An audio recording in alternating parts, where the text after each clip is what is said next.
Hey, welcome back to Flippin' for Mick, and thanks for following my journey to seeing what I can turn this $10 stack of cards into. You know, after 2 episodes, we were up to $68 in the pot.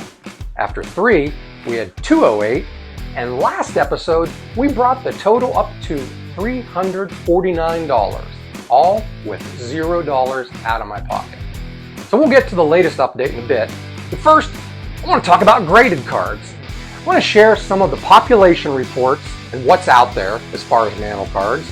And then we're going to look at PSA versus SGC, grading, and values. So let's get to it. I looked at PSA and SGC population reports for Mantle's Topps base cards. No subsets or reprints or all-stars or anything like that. Just the main cards from 52 to 69. I pulled this data a couple weeks ago, so it's basically from late September of 2025. And let's do this quiz style so you can play along at home. First question, counting both PSA and SGC, the 2 big guys, how many graded Mantles do you think there are out there? Is it 23,000, 230,000, or 2.3 million? The answer is right in the middle, 230,000. So now, next, what's the split of those cards between PSA and SGC?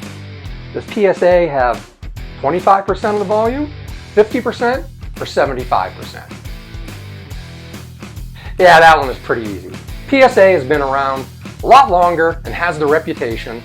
There are just around 170,000 graded PSA Mantles and 60,000 SGCs. So next question. Which year has been graded the least? That's another easy one. 1952, by far the rarest, so it has the fewest graded cards. Only about 2,800 graded examples out there. So a little tougher. Which year has the most graded cards? This one, 1968, with 24,000 cards, and right behind it is 1966. Now let's look at some of the grades. Which year do you think has the highest percentage graded at near mint or better? Again, we're at 1968 with just over 10% of submitted cards coming in at 7 or higher. So how about on the other side of the scale, which is the toughest to get a near mint or better? Well, you might think 52 is the answer, but actually 53 is just slightly tougher than 52. 52 has about 7% of the cards at near mint or better, but 53's only 5.3% have been graded near mint or higher.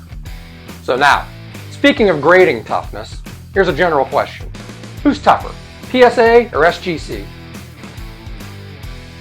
Okay, sounds like I heard a few PSAs out there. The numbers actually say that SGC is tougher, at least when it comes to Mantles. So what makes me say that? Of all the Mantles submitted to PSA, about 15% have been graded at 7 or higher.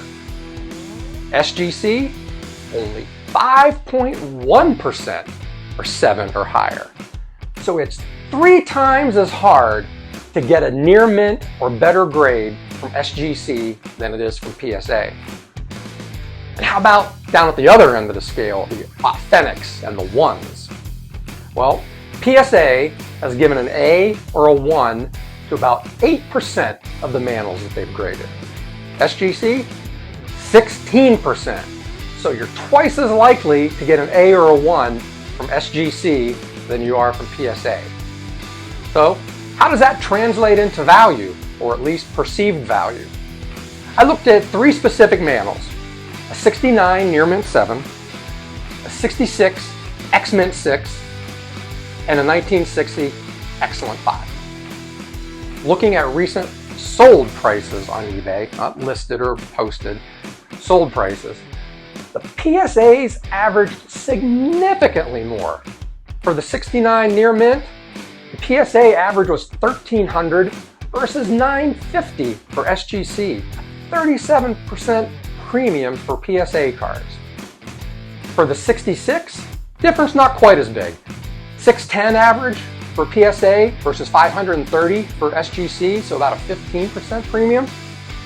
And then for the 1960s, the PSAs averaged 900 and the SGC 650, so back up just like it was for 69. This is a 38% premium for the PSAs. That kind of blew my mind. PSAs command that much of a premium for a card, and SGC seems to grade them tougher, so that's kind of weird.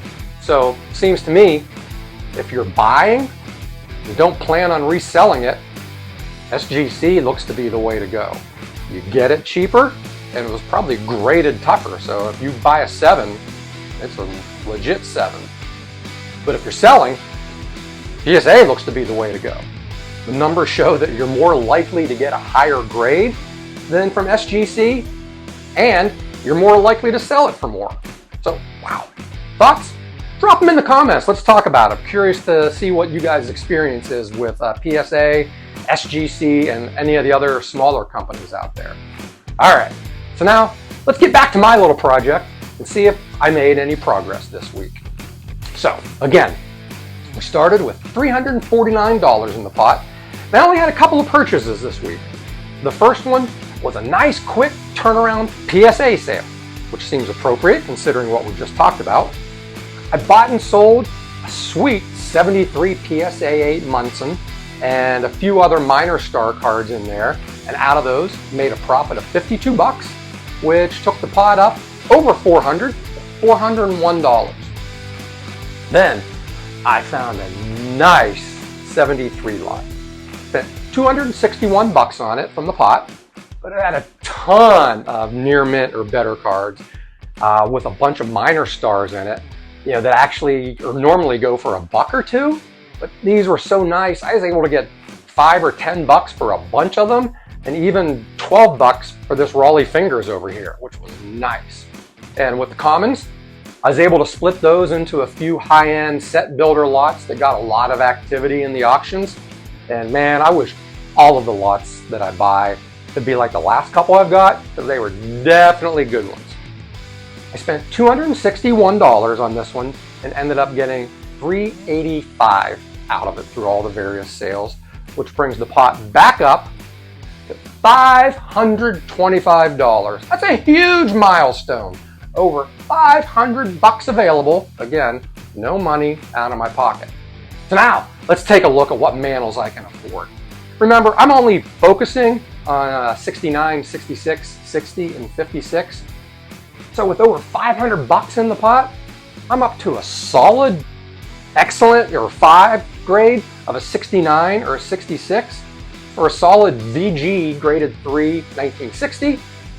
And we are really close to being able to afford a 56. Hopefully within the next couple episodes, we'd be able to cash in for a 56. Getting all tongue-tied here, guys. So again, it's time to ask, Mick or no Mick? Nah, it's still no Mick. We gotta keep this going. So hey, I appreciate you all watching, and until next time, my name is Jay, and I'm flipping for Mick.